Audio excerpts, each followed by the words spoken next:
going to do all right. You'll see her, she'll talk to you, she's going to have a chat, she's going to answer your questions. But what I want to tell you is today, someone's life is going to make a turnaround. Because of this book, if you take a copy home, what I know, more than 5 outfits just thinking, how am I going to look? Is it going to be perfect? Is it going to be nice? Close to 5. That's another one. You're looking beautiful. You look beautiful. And who already took a sneak peek on the book? Already? Somebody? Wow, that's interesting. Somebody read a page? You have an idea what this is about? Did somebody go through a page? No. You did. Thank you, ma'am.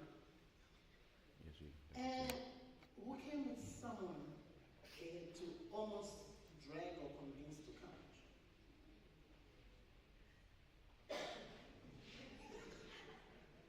I'm not going to embarrass you by asking who was dragged, but I'm happy you're here today. And let's clap hands for them. They made a good choice for coming. You will not go home the same. Like, trust me, it's usually a statement that's usually made just in church, isn't it? You won't leave here the way you came. But today I'm saying you won't leave here the way you came with Reveal Yourself. And the last but not least question, who hasn't been to a book launch before? This is your first one? You got a good experience. You will not be disappointed. This is your first time, and it's going to be a perfect time. And the next time you go to a book launch, you're sure to tell them what to do. All right? Okay, today I was just writing a few notes here while we were watching Daughter of the Soil, and I was looking at Reveal Yourself. I also had a chance to take a sneak peek on the book. Well done. I am one of the people who should be most proud. Probably more than, maybe the only person who could be prouder than me is Mom. But we come a long way with Dr. Nyamunji. We were in school together. At one point I was a head girl. We were friends like that. And we used to challenge each other a lot. And to see her here, and to see her launching a book, it's amazing. It's powerful. Because you're the company you keep, isn't it? So that says a lot about me. Clap hands for me. So this book is definitely not here to fix you, but to help you realize that you are a powerhouse in your own way. We just kind of hide in these thick layers of life, and we let the best of our past die just because we do not know how to get it all out. But today marks a day for someone to change their trajectory, their journey, whichever way you thought life would go. All is going to change because of this book. And from having a copy of this book, you're reclaiming your story. You are deciding to be you. There is no better you than you. And you deserve to celebrate you. And you deserve to celebrate yourself by being you. You don't have to copy to be who you're not. I do not have to sound or look like Dr. Nyamunji. I have to be me for her to appreciate me. For you to appreciate me, I have to be Doc Abs, isn't it? And I am. And you also have to create an environment where you are able to grow. This was done, AFOG is doing that, trying to create an environment where you can grow. Reveal Yourself is another book that is just creating an environment for you to grow. So today, I urge you, ladies and gentlemen, to reveal yourself and to be the better person that you can be. So So at this moment in time, allow me to call to the stage Abba. Are you ready to come up? So Abba is going to read us Bongai's profile. And we also have a moderator in the house, Mel. So you're going to cover for both of them. A round of applause for Abba. Good morning, everyone. You all look exceptional today. I think Abigail's question on how many times people changed, I don't know how honest you were. It's giving a lot of people changed because you all look magnificent. Thank you for joining us here today, and it's an honor to be here to celebrate what Bongai is sharing with us, and it's an honor to be gathered with you and fellowship as we celebrate this together. So, without further ado, as Abby said, I would like to introduce our moderator and our speaker of the day. And I'll just share a little bit about Imelda Viriri. Imelda Viriri Mahachi, as she's affectionately known, is a multi-award-winning development practitioner who seeks to cultivate lives one person at a time. One who wears a number of hats: CEO of the Exhale Recharge Consultancy, founder of Cultivate Africa, with an honors degree in psychology and a master's in development studies. A certified first aider in mental health who's authored 3 books, so very ready to be able to talk through another book launch today. From One Invaluable Woman to Another, Beauty of My Ashes, Rising Like a Phoenix, From the Ashes of Grief, and I Worship. Those are the 3 books Imelda has authored. A wellness consultant who's passionate to see individuals walking in their purpose as well as living in a life of peace and calm. She also mentors and coaches young people to bring out their best version. In her career, she volunteers for various platforms and is the current National Youth Gender Advocate for Generation Equality, a UN women-led initiative. A member of the African Women's Leaders Network, Youth Steering Committee as well. Her work has taken her to various countries in the region and is known by her motto, "The woman on assignment, ready for her next assignment." Please join me in welcoming Imelda to the stage. Thank you so much. And Imelda is going to be in conversation with the lady of the hour today. Kindly join me in welcoming Dr. Bongai Nyahunji, the CEO of the Alliance for Women and Girls. I realized that I didn't actually introduce myself. I'm Abba Kidenda. I'm the head of Network Growth and Engagement at the Alliance for Women and Girls and work very closely with Bongai. And it's an honor to be here to share her achievement of this book. So a little bit about Bongai, which is difficult to summarize in a short bio. Bongai is a Pan-African leadership strategist, an author. This is not Bongai's first book or second. The founder of the Alliance for Women and Girls, as I shared, a Pan-African movement advancing gender equity through locally rooted leadership. With her over 2 decades of cross-sector experience, from grassroots organizing to global policy tables, Bongai has worked with leaders at every level, including heads of states, CEOs, activists, and philanthropic partners.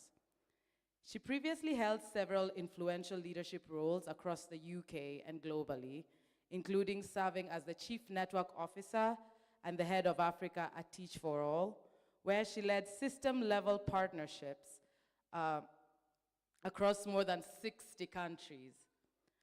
Bongai also founded a global leadership consultancy, led major regional strategies in education, development, and advised philanthropic institutions on movement building and leadership development rooted in equity and healing, which is a core of what we'll be discussing today. Her leadership voice is regularly sought after by international forums, including the Africa Philanthropy Forum, the United Nations, and donor roundtables. But beyond the titles, Bongai is known for creating spaces where leaders tell the truth, do the work, and come home to themselves. She's the creator of Depth Work, a methodology that invites people to unmask, heal, and lead from inside out. And today, she stands before us not just as a strategist or a speaker, but as the author of Reveal Yourself, a book born not from theory, but lived experience, a bold invitation to shed the masks, reclaim your truth, and lead with wholeness in a fragmented world. This will be her 6th book. Please join me in welcoming Vonga Nyahunji to the stage.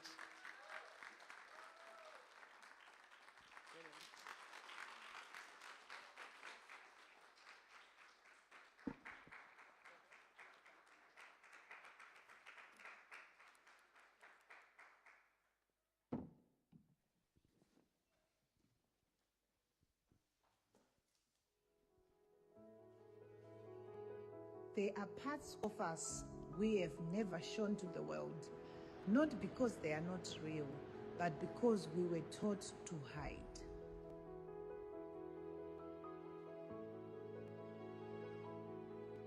We perform, we protect everyone from our truth, even ourselves, but inside, the ache lingers.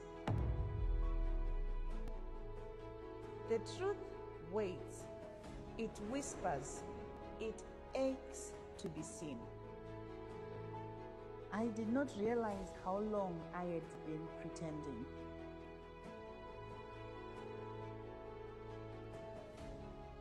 When we stop performing and start revealing, we begin to heal. We are not here to be palatable. We are here to be powerful. This is more than a book. It's a reckoning, a return to the real you. The world is waiting for the real you.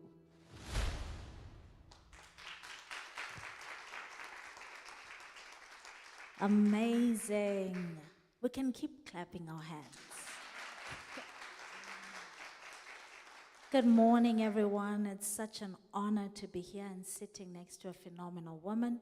You know, when the story was being played about how she grew up and the things that she has done, I was sitting there and I was saying to myself, what will they say about me? Right?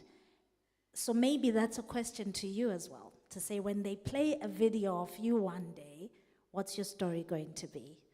So at this point, allow us to take off our titles, right? Because this is a place where we can be ourselves, a place where we don't have to perform. And for me, I think for those who know me, I thrive in such environments where I can just be me. And so in this segment, at this particular time, I will be addressing you as Vongai. I know you are a doctor and you've done so many things, but you know, I was reading the book, part of the book, and a lot was taken off my shoulders because I felt like I was carrying a backpack full of stones and boulders. And I was just being invited to say, you can be you. And so thank you for writing such a practical book, such an amazing book. It's amazing. Please do buy the book. So I will not preempt what's in the book, but I'll start off with saying, you have over 20 years experience in leadership. That's 2 decades. That's not child's play, right? So in your work with leaders across Africa and even globally, from grassroots level, because some of your work is right there in the grassroots, to the CEOs, what patterns kept showing up for you that made you feel, I have to write this book? All right, first of all, thank you so much to everyone in this room for coming up today and showing up in the way you did. And thank you so much, Emelda, for this interview. So before I kick off, I just want to start by honoring my mother, who's here, Viola Chimbambo, and also my father-in-law, the man who bore my husband, Baba Nyahunji. Thank you so much, Baba. Thank you so much. Yeah, right. And I've got so many friends and family in this house, so Again, welcome and thank you so much.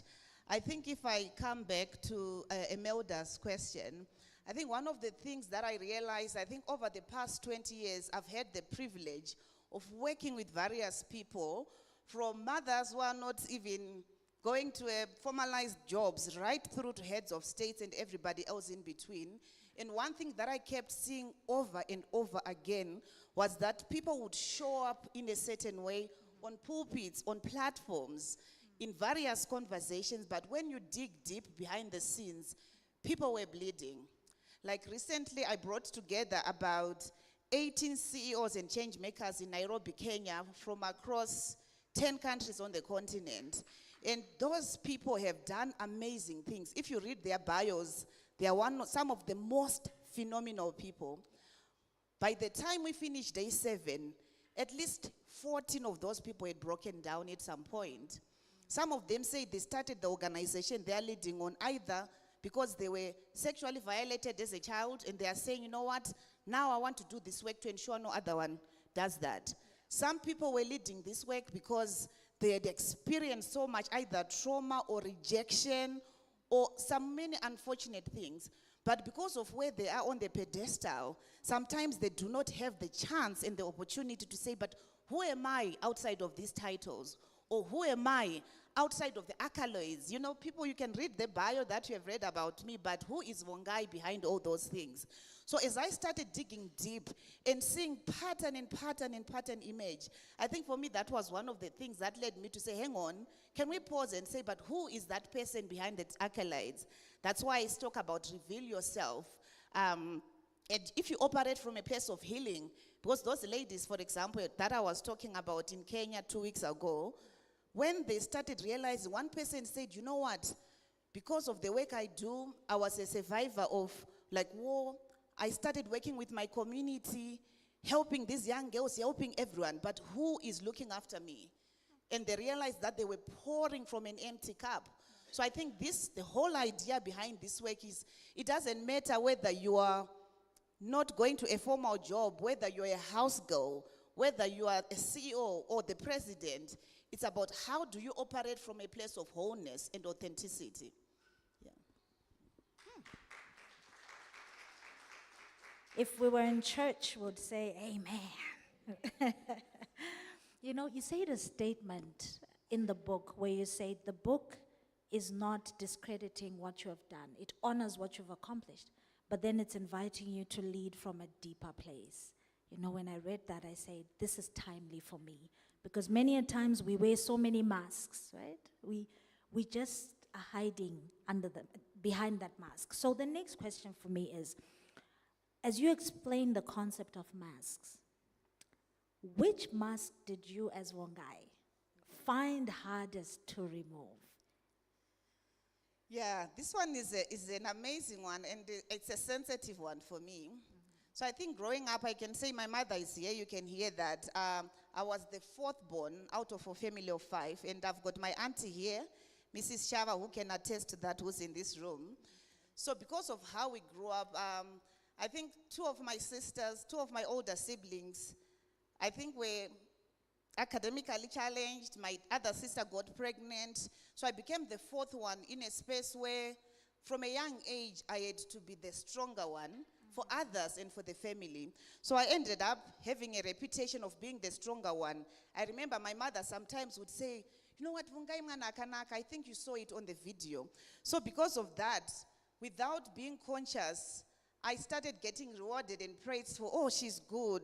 You know, so I taught myself to be the strong one, to be the good one, and also to suppress some of my needs. So this whole mask of Wongai knows what she's doing, it carried on and on and on in my life. And sometimes if you're not careful, this mask will create rooms. For me, they opened doors for me. They made me get seats at the table to a point where by the time I was 29, I was on the UN leadership faculty. I can see one of my friends there that knows that I've worked so much in the UN space. I would work with some of the most phenomenal senior people because of that mask. But deep down, there was a young girl craving for validation, thinking, I've got my own needs. I want to be loved. I want to be seen. But so it took me a long time. And I think one of the things that I've written here is that sometimes you spend too much time earning approval instead of receiving love. For me, it became so difficult even for people to do things for me because I'll be thinking, I don't deserve that. I don't deserve that. So yes, taking that mask off was hard work. It was painful because it meant sometimes me saying to people, I'm feeling needy right now. I want to be loved. So yeah, I think the world out there will reward for you to impress them. But sometimes stopping back and thinking, but who am I besides all these things, and what do I need, and where can I be vulnerable? I don't think it's something that happens so easily. So that's me being honest out there. Thank you for that vulnerability and sharing that with us. And I think at this point we are all identifying certain masks, right, that need to come off. Masks that came up because of comments made, praises, like you said, experiences ever since we were growing up until now. So thank you for sharing that. And as I ask you this question, I can't help but think of Sigmund Freud. I loved when they said your first degree was in psychology. I said, we've got something in common. And when he talks about the levels of consciousness, the unconscious, subconscious, and the conscious, sometimes we're carrying so much in the unconscious, then we've got triggers all around us. And you wonder, why am I feeling sad all of a sudden? It's because that thing in the unconscious suddenly came up to the surface, right? And so for you, as you were writing the book, what was brought up personally, especially things that you may not have fully confronted before? Yeah. Gosh, now this is becoming about me. So I think maybe linking back, one of the chapters I've written in that book is called The Glass Child, right? I wrote about the glass child. I think if I can have a copy of the book, the AFWAC team, can I have a copy of the book? So in that book, what I wrote was that, as a glass child, you learn to be invisible, right? And when you learn to be invisible, because you are that child who has been taught to just make sure everybody else is okay and make sure everybody is fine. I remember when my father passed away, it was a very difficult time for me, right? And that was the first time I crumbled because I used to just be the strong one. And when people see and read your profile online, they are seeing this other strong person. But I think for me, as I was writing the book, that chapter in particular made me crumble because I realized there were also so many needs and unfinished baggage that I not dealt with. So if I ask a question in this room, have you ever seen that sometimes you see someone being successful and then you start thinking they're showing off because of you? Sometimes it would trigger things in you that you have not dealt with, right? And then some of us in this room might have gone through life either feeling rejected, either feeling like you don't matter and everything else. I think for me in particular, that whole idea of, am I loved? Because growing up, I remember, because we were not financially rich, our cousin, my mom, I think had to stop going to school much earlier to support her siblings. My father also was educated up to Form 2. So from my mom's side, we were seen as the lowest in the pack so I grew up with some elements of rejection and invisibility. So, for the first time, once you start having all these other accolades, you start having a seat at the table. So for me, as I started writing this book, sometimes you get addicted to all that spaces and fame because you think for the first time I'm visible, right? So as I was writing this book as a glass child, I realized I had, so many things and so many masks that I'm thinking, but how is this helping me or not?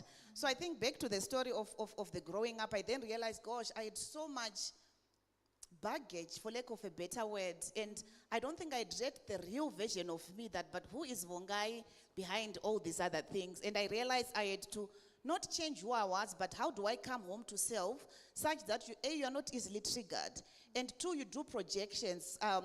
Sometimes you project. I could say, hey, you're looking down on me, not because you're looking down on me, but sometimes you are touching a wound that is hurting me. So there's also a chapter in the book that I've said, are you operating from a wound or are you operating from a scar? Because if you're operating from a wound, it's painful. You're easily triggered. You easily think everything is all about you. If you're operating from the scar, it doesn't take the wound away, but you're operating from a place of wisdom. So your background, your baggage becomes wisdom rather than baggage. So I think for me, that's one of the things that came up around what elements of me growing up can be wisdom. And even the setting up of this organization, I think when this video was aired, we were operating with network members in like fewer countries. At the moment, we've got network members in 23 countries across the continent, right? And impacting over, I think, and collectively, we are impacting over 5.8 million.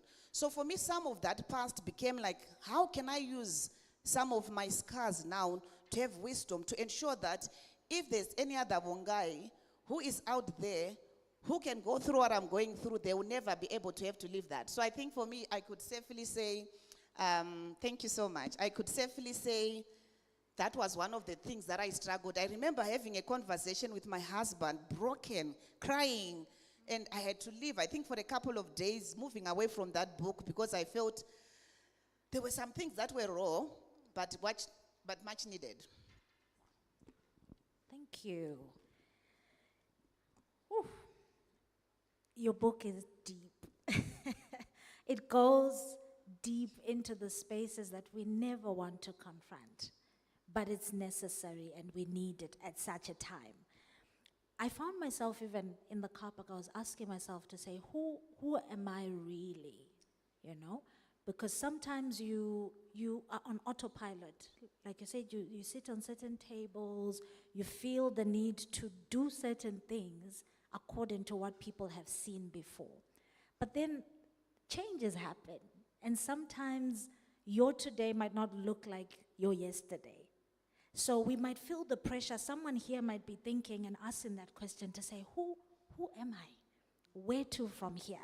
And so my next question is, for the people in this room, men and women, who might feel like they've lost touch with who they really are, what would you say to someone in that kind of space at this particular time? No, thank you so much. That's powerful. I think the first thing that I would say is you are not alone.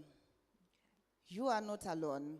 I think that at one point in your life, we all get to ask ourselves, but who am I beyond these things?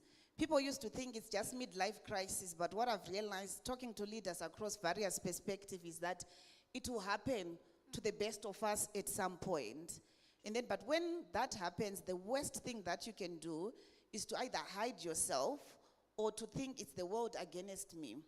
I always say when you are in that space, if anything happens, I was talking to a group of 20 plus, almost 30 organizations that came together like the day before yesterday, right?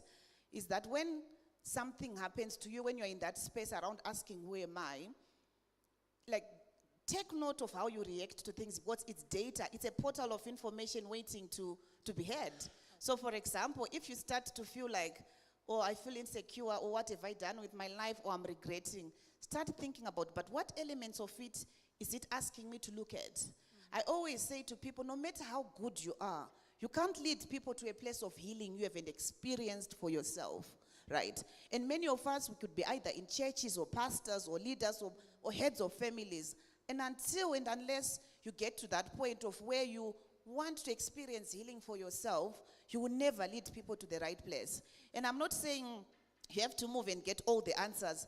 For me, I say the first point, you acknowledging that I need help, or I'm not in a good place, that's a better half one. So I would say that's the first thing.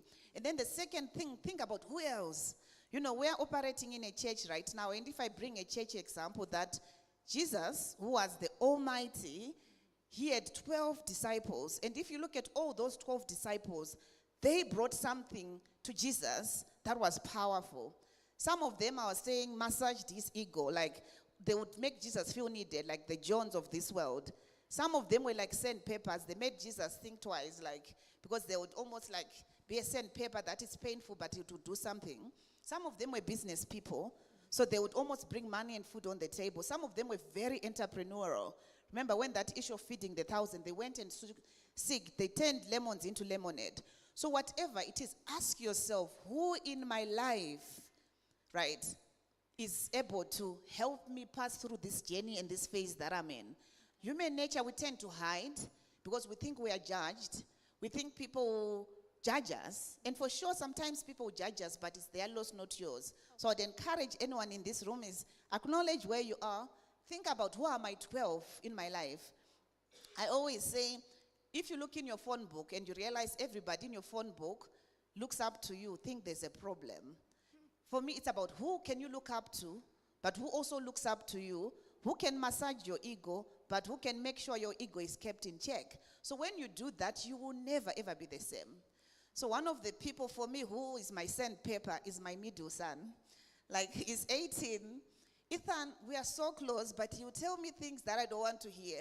And then sometimes he'll say, Mommy, just get over yourself. It's not all about you, right? So sometimes when I want to hear the truth that I don't want to hear about, I go to him. Sometimes when I'm feeling like, gosh, I just want my ego to be massaged, I go to my husband because I know he will think the best of me, etc. And then sometimes I go to friends. Sometimes I've got mentors that coach and scrub me. So if there's anyone in this room, whether you are a housewife or whether you are leading one of the biggest organizations, ask yourself, at any given point in my life, who is speaking to me and who's helping me become the best version of myself. And I always say, it's not about changing who you are, but it's becoming more of yourself with a skill and an intention. Because in the absence of that, that's when we start thinking we've got juju or people are working against us. Yet, you are working against yourself. I think that's what I would always say. And I'll also say lastly on that question that it's a journey, not a destination. Okay. Because some of us, we think life has to shift overnight. But it's once you take life as a journey and whatever you are going through, and at any given time, things change as well. Because some of you might have been in careers that you loved for a long time, but stopping and pausing and saying, at this point of my journey, what do I need and who do I need, will almost help you to come to the next level of your career. I think I saw someone with the corner of my eye just counting. 1, 2, 3. Who am I? Who am I 12? Oh, such a reflection, hey? And I think when you say it's a journey, it takes the pressure off because we don't have to arrive now. It is a process. It is a journey. And so I'm just loving this. It's more for me, actually. You don't know. It's really for me. And so we know you're all over the countries. You're traveling a lot of places. Life will take us into different places. We might not meet again after today. And so with that in mind, what's the one truth that you hope we carry from you this morning? I think one truth that I would encourage each person, I think I've said partly about it, is that you cannot lead others to a healing you have not experienced for yourself. If you do that, that's when, if you ever met people who are so repulsive that, or you think people don't like you, it's sometimes when you lead from a place of unwholeness or not coming home to self, you start leaking rejection, leaking all these things, right? So one thing that I want to encourage everyone in this room is self-examine yourself and think about what parts of me remain unhealed. And some of you, the unhealing has got nothing to do with your doing, but everything to do with your circumstances that you might not control, but you are in charge of how you kind of react. I think for me, that will be the biggest takeaway is that, because in the absence of that, I think the leakage is the biggest part that would happen. So please work on yourself so that you can lead others in ways that you can say, this was my baggage and this is where I came from. And those who kind of speak closely with me, they know that I'm more than happy to always share around where these were my struggles. And some of them I haven't overcome them, but I've found ways of managing them, right? And I'm able to identify the patterns that sometimes if I start to feel like I'm becoming a bit sensitive and this and that is happening, I pause and think, Vongai, it's time to recharge your cup. So one thing for sure is focus on your self-healing. Thank you. All right. And June is Men's Mental Health Month, right? Yeah. I'm happy that men are in the room hearing this to say you also need to heal. Because normally when we talk about healing, the conversation is in women's spaces a lot. And so I'm happy that we have men in the room who are really hearing this wisdom today and that can heal for themselves first and then for the people that they are leading. So this is gold. This is really gold. I wish we didn't have to wrap up because I could go on with you, but we have to end this particular segment. So my final question is, the book is called Reveal Yourself.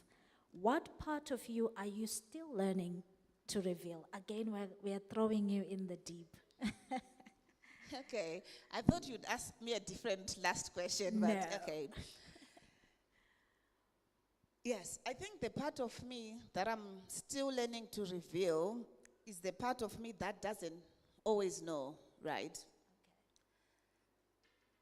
I'll probably read some of the things that I've written here. I said,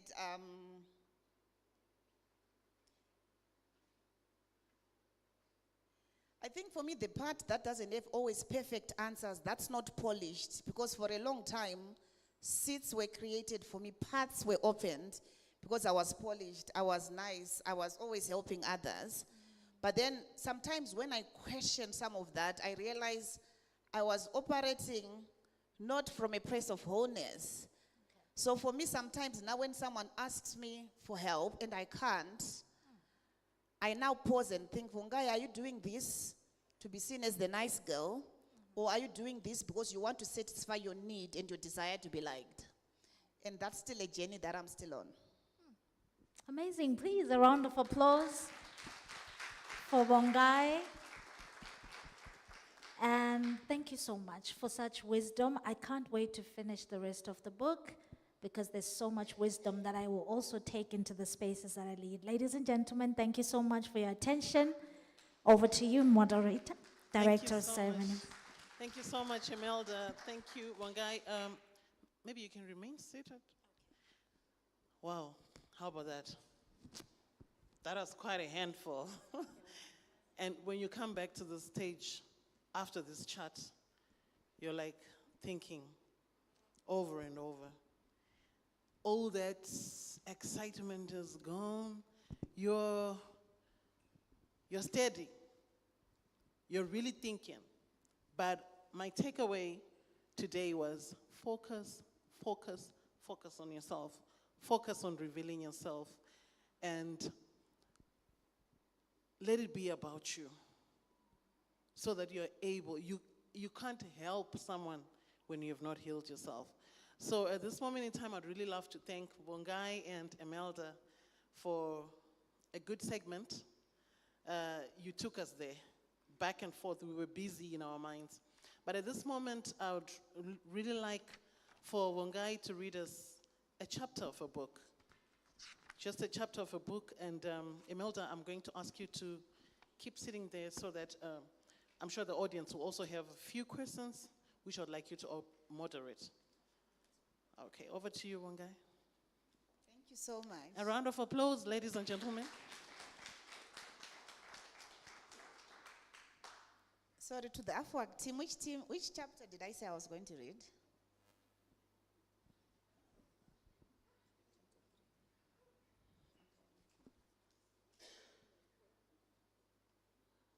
All right. So I'm going to read chapter 1. And yeah? What? The glass child. All right, I'll read the chapter that made me broke down. There's glass child. I think it's on page 30. Okay. So it says the title is the... Okay, let me just stand up for this one.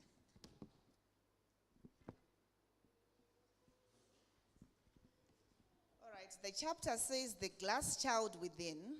So, and then the subtitle says she was not fragile. She was invisible. And now she is prepared to be seen. So the opening question for that is, what part of you stayed quiet so that others can survive? So I started with a concept. The glass child refers to a leader who as a child learned to be invisible and transparent while caring for others. She grew up too quickly, muted her needs, and silenced her voice. Now she leads. However, that silence part of her aches to be seen. Glass children are not fragile. They are strong. Nevertheless, their strength came at a cost, self-abandonment. A woman I once coached had a flawless reputation. However, she always overfunctioned. When we explored this, she said, my mom fell apart when I was a child, so I became the adult. The aspect of her became a leadership foundation, built on self-assurance. Her healing began when she declared, I am allowed to have needs too. So I've got a couple of coaching questions that I put in that book because I wanted it to be deeply practical. What part of you, and these are questions that if you are reading this book, you can help yourself. What part of you had to mature too quickly? What did you receive praise for as a child that came at a cost or at an expense for your truth? What needs are you keeping silent about? And what does it mean to view the glass child more than useful? Like, what does it mean if you don't want to be useful, but just to allow yourself to have needs? So I then have what I call rewire, like what are some of the things that you can do to address those issues? You know, I say draw or describe your younger self in chaos. What did she learn to do? Each day, ask yourself, what do I need today?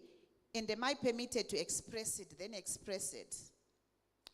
So I will skip the reshape because it's meant for organizations where, maybe I'll read it. I will say glass children often create over-functioning leadership cultures.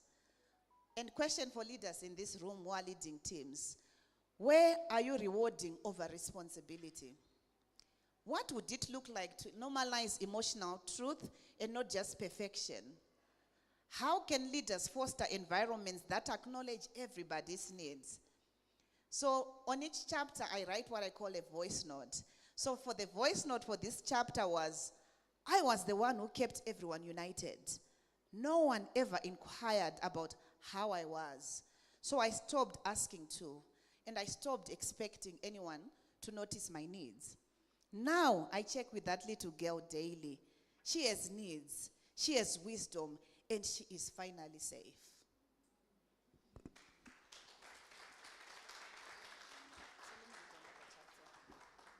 Sorry, I've just been asked to read the first chapter. I'll read that one and I'm done. I'll read the last chapter. It's called The Mirror and the Mask. That's the title. What have you perfected to survive? And what truth is it hiding underneath it? The opening question for this is, what version of yourself have you been curating, and what has it cost you to keep it polished? So I did a warning label for this one. I said this chapter may expose parts of you have learned to lead through performance instead of presence. So read gently and be honest. So I said every leader wears a mask. So each one of you in this room, you have got a mask you are wearing. Whether you declare it or not, you do, right? So every leader wears a mask. Some display elegant, polished competence, flawless delivery, and perfect postures. Others tend to be quieter, more people-pleasing, over-functioning, or even detached. But make no mistake, the mask was not born out of malice. It was created for your survival. We learn early what is rewarded and what is rejected. In our pursuit of impact, belonging, safety, we start to perform a version of ourselves. And the problem is this: the more we convince the mask, the more invisible the self behind it becomes. In depth work, I've done like some leadership work that I've created a model called depth work. I think we distinguish between the mask, who you think you need to be accepted, and the mirror, which is the unfiltered reflection of who you truly are beneath the layers. So the invitation in this chapter is not to throw away any mask immediately. It has kept you safe to this point, but beginning holding the mirror and ask yourself, what is real, what is rehearsed, and what is ready to be reclaimed? The mirror reveals, and the mask conceals. One brings you back to yourself, while the others edit you for acceptance, right? So I once collaborated with a leader who was constantly being praised for a poise under pressure. She was described always composed, unshakable, and a safe pair of hands. But quietly, when I was talking to her, she confessed and she said, Wongai, I have not cried in 7 years. Not once. If I fall apart, who holds the room? And she would quote the Bible and say, you know what? The Bible says more is given, more is expected. So she had learned to wear her mask so effectively that no one even considered asking her how she was. Neither did she. Her leadership was technically flawless, but emotionally she was hollow, she was shallow. Her turning point came during a moment of crisis. Her team were not asking for strategy. They were asking and seeking a presence. That day, she led not from a mask, but from a mirror. She said, I do not have all the answers, but I'm here and I care. That one sentence cracked the mask and allowed truth to lead. So I'll skip the coaching questions that I have, and then I'll go straight to the voice note in that page. I said, I have won them all. The one who always had the answers, the unshakable one, the one who earned her worth through output. But here is the cost. I abandoned the girl or the boy underneath every time I wore the mask. She had wisdom, the mask could never. When I finally let her speak, everything shifted. So let this chapter become your permission slip. So the last few words that I'll just read that I'd written on this card, the quotes that are up throughout this book. I said, you don't need to find yourself. You need to stop abandoning yourself. So these are written in this book. I also said, you were not born to be everybody's version of enough. You can't heal what you are still pretending doesn't hurt. You can't transform what you won't reveal. So many of us are not tired from the work. We are tired from pretending. I'll read 4 more and then 5 more, I'll keep quiet. The most dangerous mask is the one you forget you are wearing.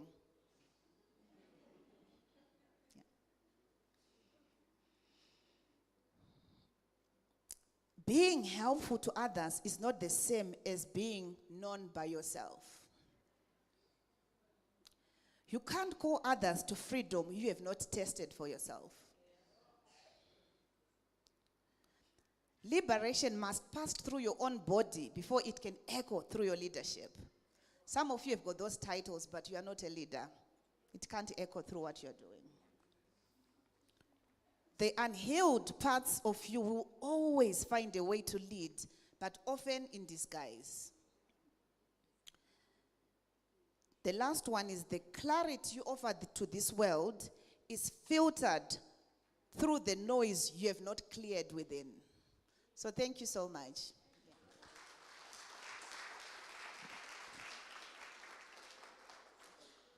Wonderful. You keep amazing us. I don't even know what's next in store for us, but whatever it is something that we really appreciate.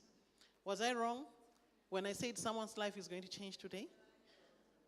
Do you agree with me now? I'm happy you do. Okay, now, Imelda, you're going to help us? Sure. If anybody has got some questions for Wongai, or something to do with Reveal Yourself, or how you can do the hows, the whys, the whens, I'll just give the floor to about 5 people. And there's a roving mic. And Imelda, you can. Sure, thank you. All right. So we have our first hand. All right. Good morning, everyone. And thank you, Dr. Wongai, for the book. I mean, it's just amazing. And I feel it's something that I've been looking for because I've been going through a rough patch and I'm trying to find my footing once again. So I'm definitely getting a copy. Thank you very much for that. My question to you is, you mentioned something about triggers, and they have a very funny way of showing up when you least expect them to. So my question is, how are you dealing with them? Or how do you handle them? Because, sometimes you really want to stand up and speak, but you can hear the trauma in your head saying things that you really feel you're not supposed to be said.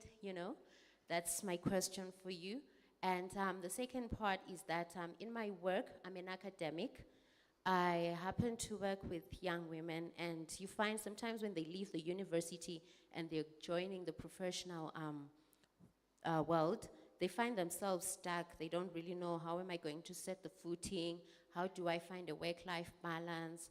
And some of them, because of their background, they struggle with black tax in court, all those things. And I find they always come back to me and say, ma'am, can you help us with this and all that? So I've been trying to create a network for them to support those young women. And so when you talked about the Alliance for Women and Girls, I say to myself, okay, maybe this is what I really need, So I'm hoping that your team can maybe work with me and maybe you can mentor me throughout this journey. Thank you. Great, thank you. I think we'll take another question. Looks like the right side has fire. Good morning, good morning. I want to start off by saying congratulations. My name is Dr. Miriam Siwela. I'm the CEO of Teach for Zimbabwe. I worked with Wongai for a number of years as a person who would motivate us as CEOs in leadership, financial sustainability for our organizations, relationships. So this new Wongai, this new Reveal, I don't know this. So my question really is, how did you come to a decision to write a motivational empowerment book? Because when you go out there, bookshops, I want to look for a motivational book. It's always Europeans, other people writing about motivational books. We as Africans, we always think academic, because this is where it got you.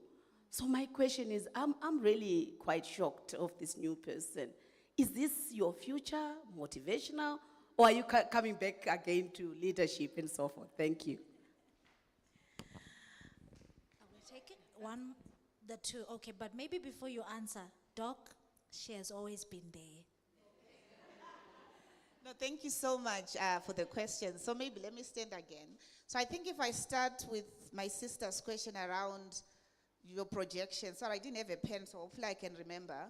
So your question around was around projections and triggers, right?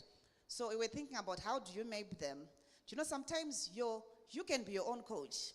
Many of us think I need someone to help me process these things, but if you're honest and truthful to yourselves, you always know. And most of them are linked sometimes to our past. So for me, if I give an example, like I always share with people that because I grew up in that space where I was looked down upon by people, when I moved to England early on, I was leading one of the largest organizations called BT Global. I was one of the youngest directors by the time I was 29. And when I was working with middle-aged, like men, sometimes I would always react when they are saying something to me because I would think, are they saying this because I'm young? They're looking down on me. Sometimes someone is asking a genuine question. So for me, I then get triggered, right? So what I started doing is every day, when I've got a strong emotional reaction to something, I write that down. Because sometimes when you're in that space, you can't process clearly, right? So I would write it down. So at the end of the week, I say, shoo, which version of Fungai was showing up here? Because you start to realize your own baggage. So me, I realize that when I'm in spaces where I'm on overdrive or I'm doing this and that, these are the triggers that come. So when that happened, I started, like every week, Friday, I start looking, what happened this week? What are the patterns that I was noticing? I start noticing my triggers. And from some of them, you start thinking about how do I develop? How do I reframe? I think there's a lot of advice in this book as well around. There's a whole chapter on triggers. How do you deal with triggers? Because they are your emotional currency. So I would always say stop, pause. But usually we're running from one thing to another and not having enough time to stop. Even those of you who are from spiritual backgrounds or Christian backgrounds, even the Bible encourage you to stop and pause. So I think that's one thing that I would strongly kind of recommend for you to identify the triggers that come, and you'll be surprised. Because sometimes most of us have come to believe we are so nice people, such that when someone says a part of you that you don't like to hear, you think it's their problem, not theirs, right? But again, that's information you need to take for yourself. I think your second part, I'm sure you can meet with the team, and congratulations and well done that you're really wanting to find something to work for the young people that you work with. So keep it up and well done, my sister. Okay.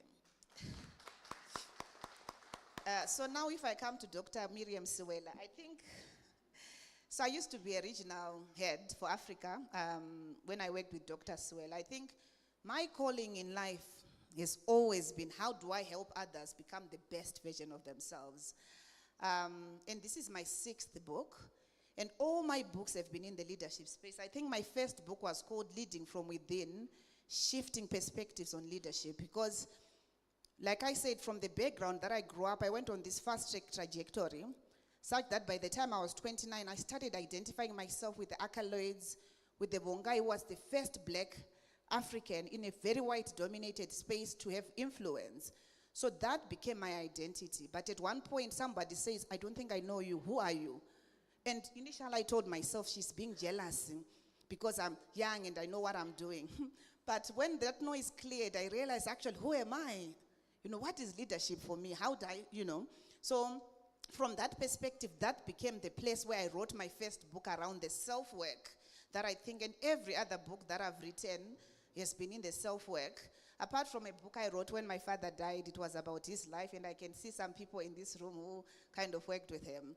So it has always been that journey, but what has shifted for me right now is that, first of all, this is not a motivational book. Because if you want to be motivated, don't read this book, because it will ruffle your truth, it will rip you to pieces, it will break you, it will crush you, but hopefully help you come to self.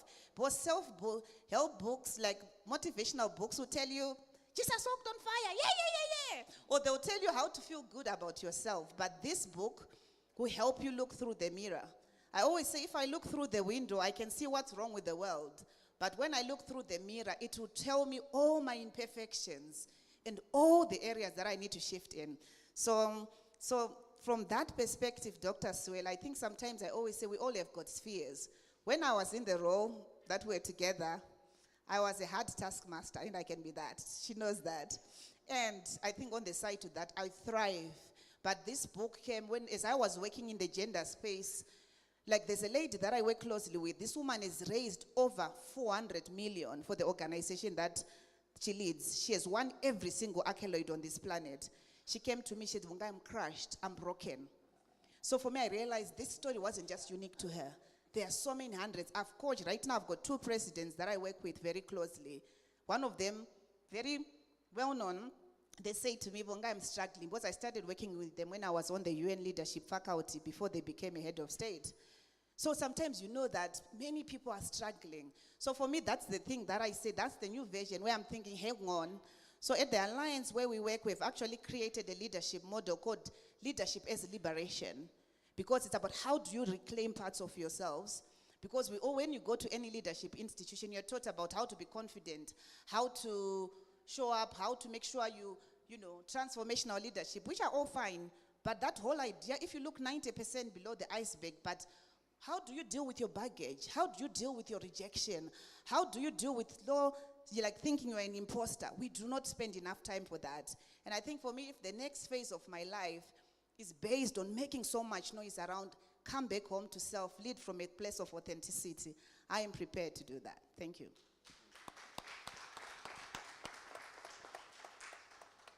I have a contact that coaches presidents. I just thought I should mention that.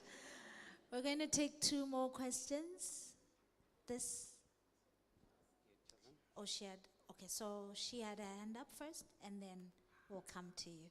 Where's our mic? Oh, Yeah, the microphone is. I was up first. Good morning, everyone. Good morning. My name is Alpha Botho Kwatito. I work with an organization called Munendida Foundation, and I'm one of those people who was dragged to be here. But yeah, my question is around, you know, when you hear the word review yourself, my question is around who are you really revealing yourself to? It's coming from a very honest place where we are talking of pessimistic sharing, where some of us are still, going up the ladder of the way, in the work that we do.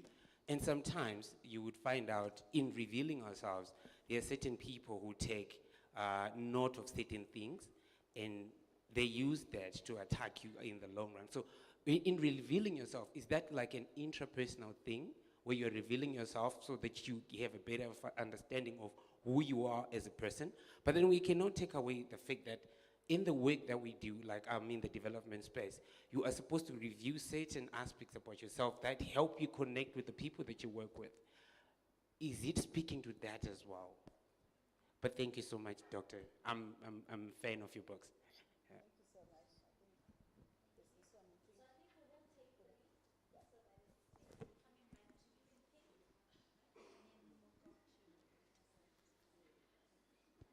Okay. Morning, everyone. My name is Kuda. I am a supportive niece. Congratulations, Gogo. We're so proud of you. My question is really about the writing process. Reveal yourself sounds to me like a lot of vulnerability. I wonder if there are any myths or, preconceptions that people have about revealing yourselves, of being vulnerable, that the book dismantles or corrects or dismisses or shows in a new light. Okay. Sorry, I've got flu, but it's not contagious. Get well soon. We're going to take our last question from the left here, our left. Okay, good morning, everyone. I'm Dr. Eve Chandaengerwa from the Midland State University School of Social Work. Actually, I was not invited. I didn't even know Vongai is in Zimbabwe. We were at the UZ in the same stream. She was doing psychology, I was doing sociology. Yeah, and then I ended up, getting married to one of her classmates' brothers. That's another long story. Yeah. So anyway, I just wanted to say to Vongai, I'm really impressed. You are very brave. You just brought out this book at a time when I'm also dealing with a lot of issues about myself, about my daughters. This is my daughter, my beautiful, intelligent daughter there. Being a woman, being an academic, being a leader is not easy. There's a lot that, I came in late actually, but in the little time I've been here, there's a lot that really resonated with me, even personally, at a very personal level. And I want to particularly congratulate you for finding a space, or being brave enough to reveal yourself, find yourself, particularly coming from Africa. I'm an anthropologist, so I look a lot at issues to do with culture. So you will find we've got a culture of silence in Africa, which encourages women not to even talk. Whether it's in private with your own husband, you're not even allowed to be yourself. So you are pretending all the time. You have this mirror and you have this image out there all the time. So for me, it's not even a question. It's just to say congratulations for this, and maybe to just tell you that maybe you've inspired me to actually maybe even start thinking about writing a book about myself as well. And it's not easy, especially coming from Africa. But I also wanted to talk about something that you mentioned. I love how you have a relationship with your husband, which is actually functional, because a lot of women who are doctors actually have dysfunctional relationships with their husbands. There's a time when I went for a certain conference where we were dealing with women with PhDs. A lot of them actually telling me that I don't have a husband, because a lot of success in Africa seems to come with no husband.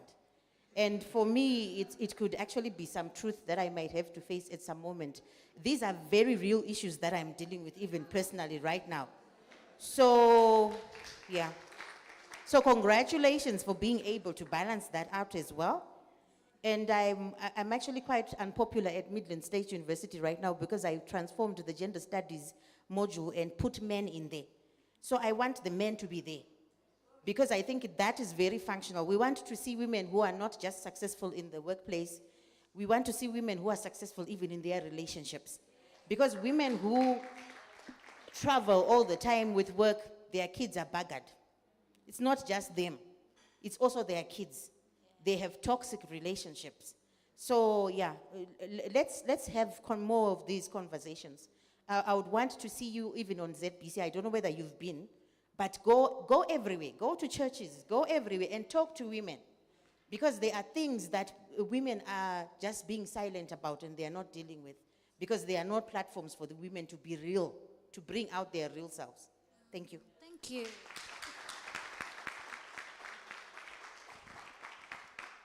Now again, thank you so much to all the incredible questions and contributions, which I think are so powerful. So I think if I start with Bothwell's question around reveal yourself to who and what, and you talked about sometimes when you reveal yourself, people attack you. So one of the things that like for me, the first time I finished watching that documentary of this one, I cried the whole time because we showcased it in Kenya, Nairobi. That's when we did the premiere. And thank God it was showcased in over 11 countries, 28 publications.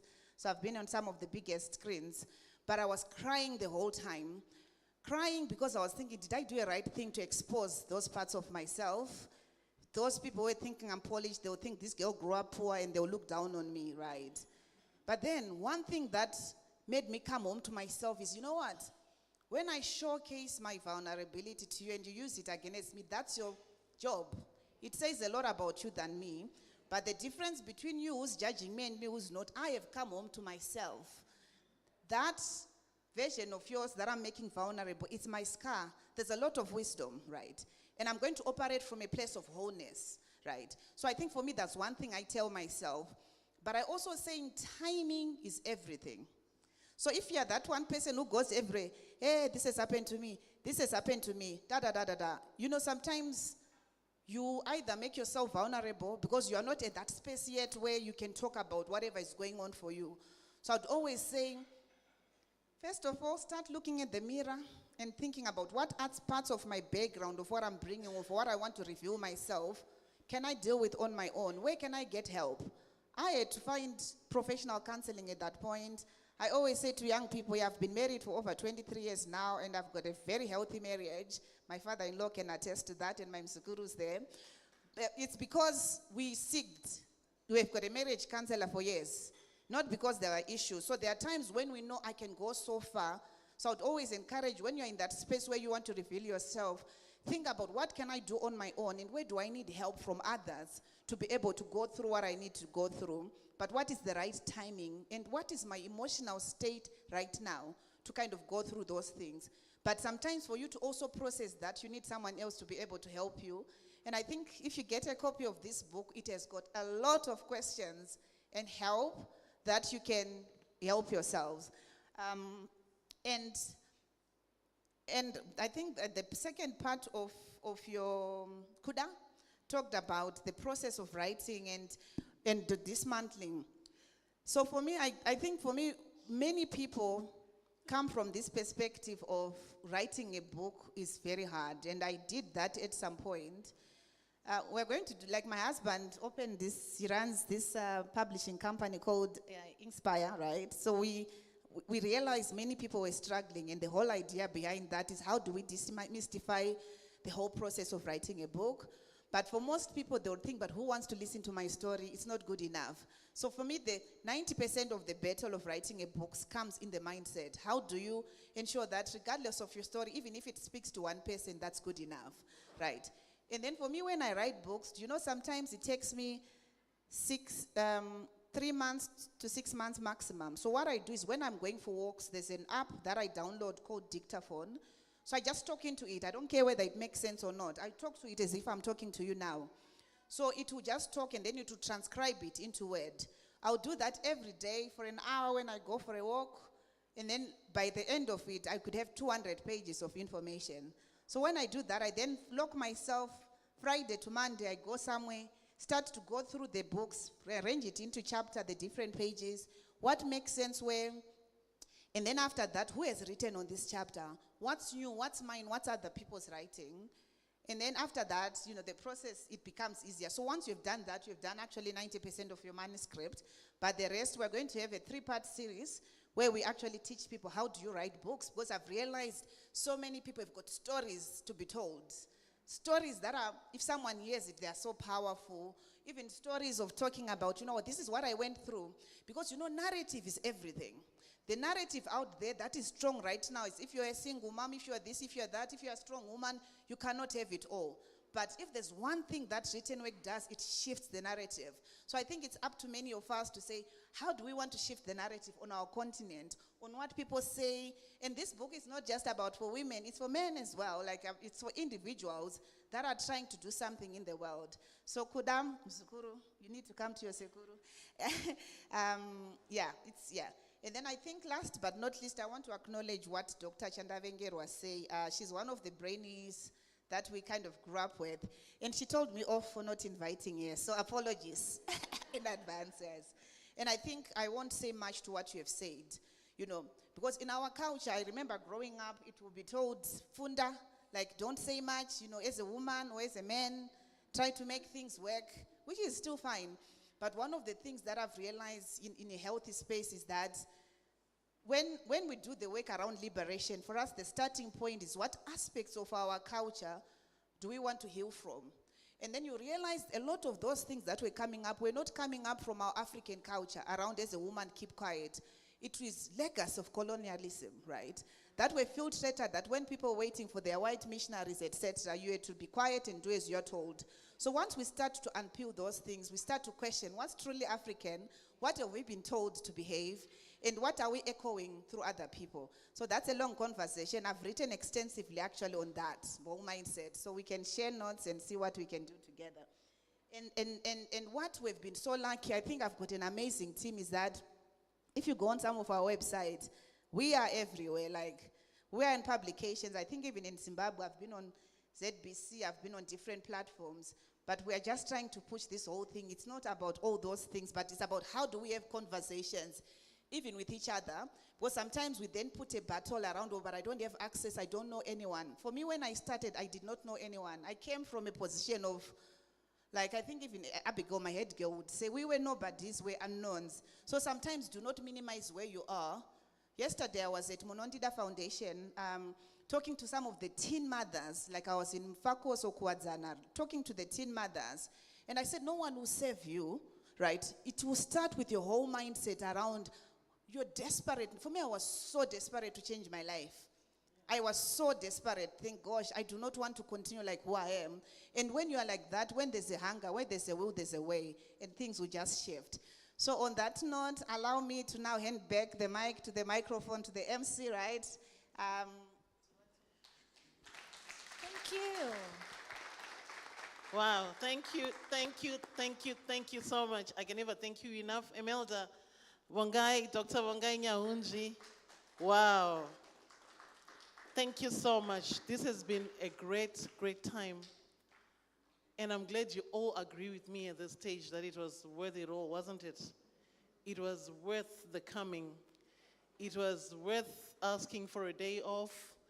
It was worth getting late for a meeting. Everything was worth it. And I really want to appreciate every one of you in this room for making time to be here, for making time to share with Vongai her experiences and being with her on this book launch. This is so important, and I am happy too. I am honored, Vongai, that out of everyone, you thought I would do this for you. That means a lot. And thank you to your team, the Afwork team. They are brilliant. Trust me, they are. And when I saw the Daughter of the Soil, when it came out, I was like, wow, is that me? That's what they do. And they are just great at what they do. So at this time, I wouldn't want to waste so much time. We have just come to the end of our program, but as we go out, we greet each other and be friendly. That's how we do it. Exchange business cards. This is a good opportunity. You know, you don't know where your next million is gonna come from. Probably it's actually you're sitting next to your next million.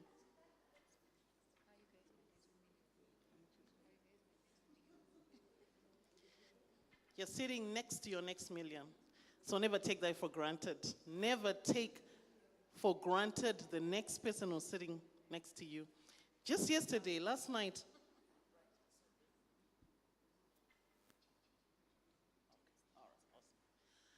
so yesterday, before we close, I was just going through this, a small story that I downloaded on YouTube. And it was talking about this guy who came, to Jerome Wilson, I think. He just came into this hotel and he got a very nasty experience from one of the receptionists, one of the front office staff, because when she looked at him, he was a nobody. He was just somebody who was, so he actually she deleted his reservation. He had booked for a room at a very affluent hotel. Okay, so the long and short of it is, at the end, this Kim girl realized that Jerome Wilson was the owner of the hotel. So you see what happens. So sometimes it's very important how we treat each other, how we see things, how we reveal ourselves to the next person. So right at this time, I'd like to call upon Carol. Is Carol in the room? Is Carol anywhere near? Or Abba?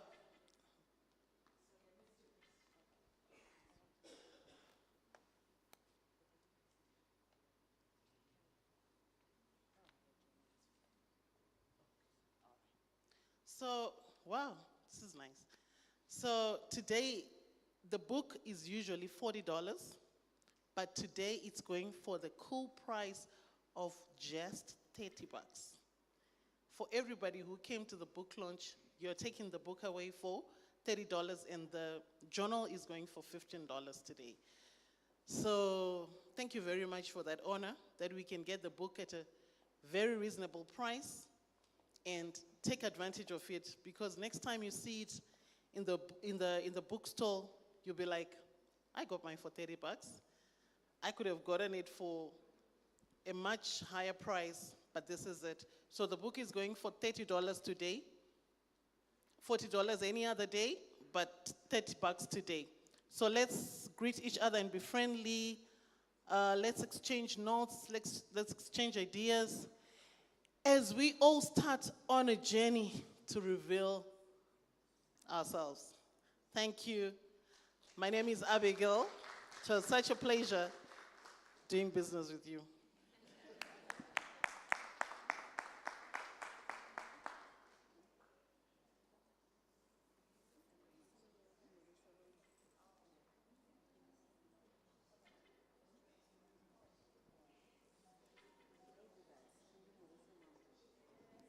So, hello, before people go, I want to do a giveaway, right? Okay.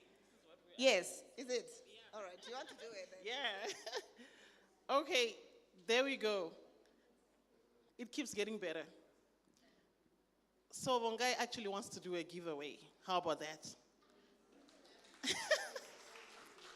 To two people, actually, who will post on their social media, whether it's your WhatsApp status, your Facebook, and stuff. So automatically, I'll remove myself because I'll beat you all. So I will not be part of that. But to two people who will post on their social media and get the highest reviews or whatever reactions, whatever you call it, that person will go away with a book today. So you want to say something else? That's about it. So do I have takers for this one? Somebody wants to start on it already? Let's do that. Yeah, let's be on it. Okay, and Wangai will be signing books at the back there. Yes, Doc? You're on it. Super. So she'll be signing books at the back there, and you're on it as well. Proper. Okay, and there are refreshments at the back as well. There are refreshments at the back. So let's get it going. Let's get to know each other.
we talking? What are we talking about? Talking. No, we're just talking. Don't you want to sit at the seat of, Wow.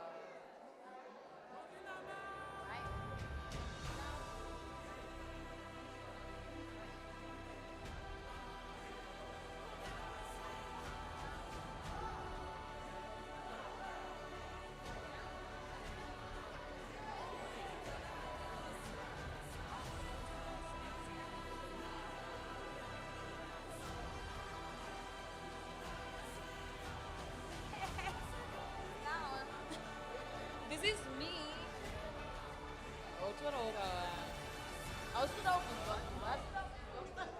Jai, let's finish.